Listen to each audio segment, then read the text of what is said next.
પવિત્ર સંબંધને ગાઢ બનાવતા આ પર્વની હું આપ સૌને હાર્દિક શુભેચ્છા પાઠવું છું.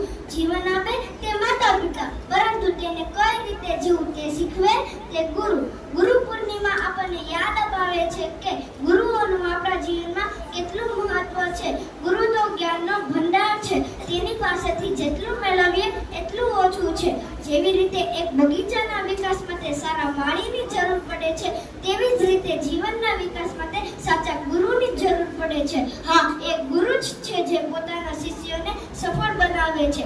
અત્યારના આ ટેકનોલોજીના યુગમાં બોર્ડનું સ્થાન લેપટોપ લઈ શકે છે, ચોકનું સ્થાન ટેબ્લેટ લઈ શકે છે, શાળાનું સ્થાન ઘર લઈ શકે છે, પરંતુ ગુરુનું સ્થાન કોઈ ટેકનોલોજી લઈ શકે નહીં. છેલ્લે હું ફક્ત એટલું જ કહેવા માંગુ છું કે ગુરુ તમારા ઉપકારનો કેવી રીતે ચૂકવવું મોલ